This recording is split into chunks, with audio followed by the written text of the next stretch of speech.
The flat fee company Purple Bricks is no more, and Radnor has put the kibosh on bamboo. Check it out now.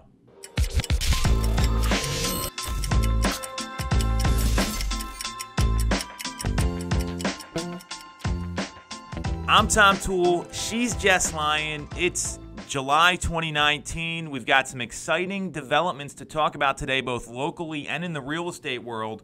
First up, Radnor Township.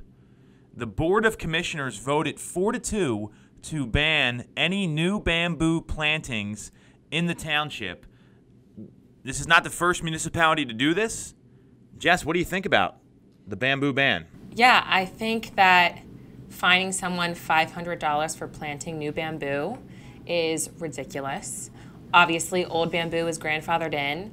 Aren't there better things to regulate than bamboo? I mean, I understand that it's very invasive and it can be expensive and if it goes onto your neighbor's property, but do your due diligence as a homeowner. Make sure your bamboo's not crossing over or get rid of it. There's types of bamboo that won't be invasive. So do your homework. I think there's much better things that they can be regulating here.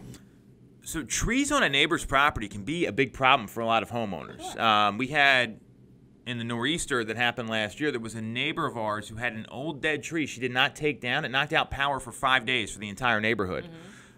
Bamboo here, so what a lot of people don't realize, there's only 3 species of bamboo that are native to North America. So this is why, like, customs checks to make sure you're not bringing in, like, other animals from other places. What's the bug? The lantern fly or something like that? I don't even know. But there are so many instances of things that are not indigenous to our temperate climate or to the U.S., and they come here and they become a major problem. And so only 3 species are indigenous. And while I hear you saying you're doing your due diligence as a homeowner, in order to stop bamboo, you have to put barriers 10 to 15 feet below the soil just to make sure it doesn't grow into the property. And it's a lot easier said than done to get rid of the plant. And there's some species that can grow 36 inches in a 24-hour period. So how are you going to control that? So a lot of people think this is a little invasive. As a homeowner, I like that they're controlling what other people do, because when you have lots that are half acre, and all of a sudden you've got these things infringing, and getting into a fight with your neighbor about what's on their property, what should be there, becomes really problematic. So I like what they did here. The codes guys have to go out and inspect all this. I mean, there's a cost to doing business in these cases. And the reality is, if you don't like it, don't move to Radnor. There's plenty of other places to go. Or don't plant bamboo, or get it out. Well, everything's going to be grandfathered in. So, I mean, this becomes a problem for a lot of people where it can encroach your yard. So I don't know that it's that aggressive.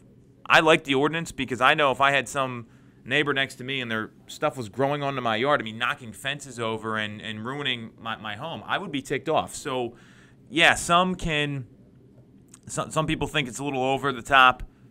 If they thought it was over the top, they could have gone to the meeting and complained about it and lobbied the commissioners as well. So I love the Monday morning quarterbacking of the people that come out and complain against this stuff. I'm on the other side of the fence on this one.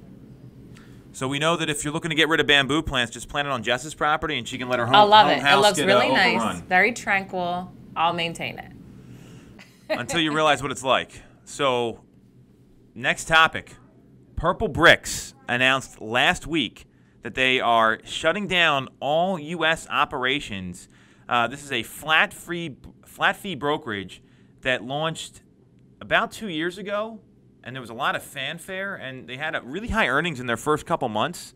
They had $2.6 million in earnings over their first 7 months, and now all of a sudden they're out of business. Jess, what do you think about all this? So reading through the article on Inman, I kind of took from the past employees that the reason that they were closing up in the U.S. was there was a lack of understanding of the U.S. market.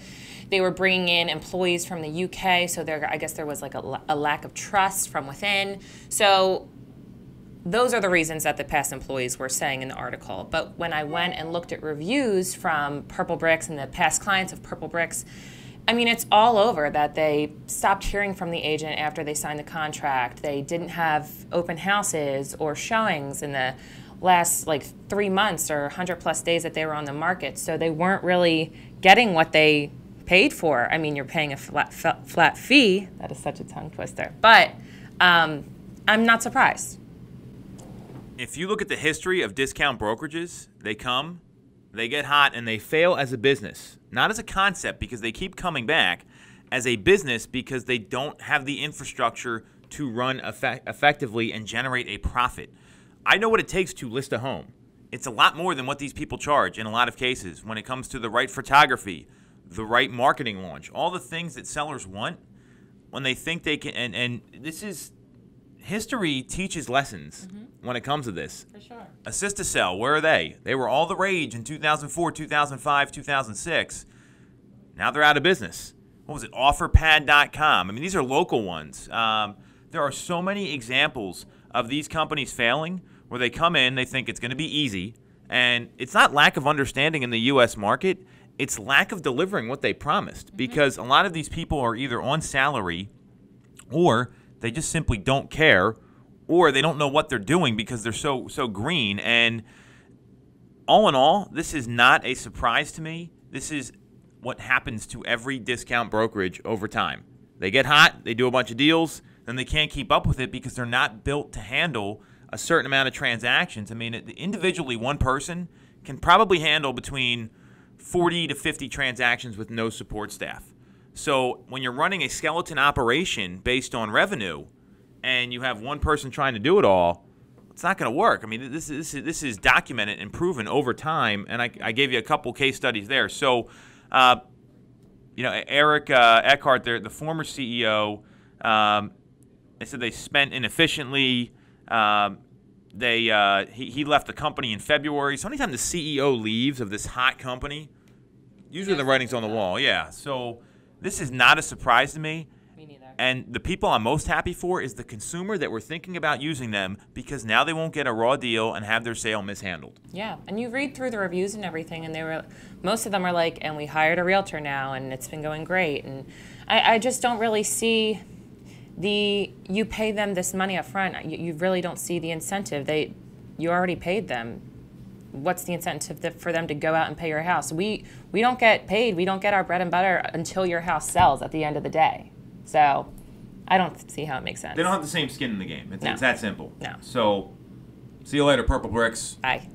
What do we got for motivation today, Jess? So Ella Fitzgerald said, "It isn't where you came from, it's where you're going that counts."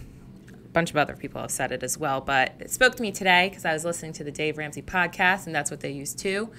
But I liked it because you do have a choice in front of you in life. You are not defined by, where you grew up or what your financial situation was or anything like that. Every single day, you have the choice to take action and go after the person you want to be, the life you want to live down the road. It's interesting to look at these people who say this stuff. So Ella Fitzgerald, she was born in 1917 in Virginia. Her parents were unmarried. They only spent about 2.5 years together when she was born. And then they moved to Westchester, New York. And it was someone that had very humble beginnings. Mm-hmm. And then they were in Yonkers as well. And so this is a prime example of someone that raised themselves up by the bootstraps. And when that happens, I mean, inevitably, you look at her quote, it's not where she came from, it's where you're going that counts. And I'm all about being positive and moving forward. Absolutely. You don't get to pick the situation you're born into or where you come from. You make your, people say, they believe in luck. I mean, you really make your own luck in life. So to me, this is all about showing up and putting in the time and doing the work every day to get what you want. Because obviously nothing was handed to her, and she became one of the most famous jazz singers of all time. Granted, I had to Google her and look her up, but that's because I'm not a jazz fan. That doesn't mean she didn't know what she was doing. You don't like Dream a Little Dream of Me? If I heard it, I might know what it is, but I'm not I don't know all the songs that are out there, and that's fine. The point is, she embraced where she came from. She didn't fight it, and instead, she found out what she could do to get to where she wanted to go. And that to me is the most important in anything you're trying to do, whether it's your life, your career, all that sort of stuff. So yeah, those are the best stories, those success stories, coming from nothing, and actually it's just the choice that you have in front of you every single day, and more important than the choice is the action that you take. Well, it's interesting because when you look at like wealth building around the country, it's usually the generations that get handed the money are the ones that lose it. So very, very interesting quote there, and you're seeing a lot of that happen now given where we are as a society. So thanks for the stuff, Ella Fitzgerald. This was pretty cool. Love it. We'll be back next week. Thanks for watching.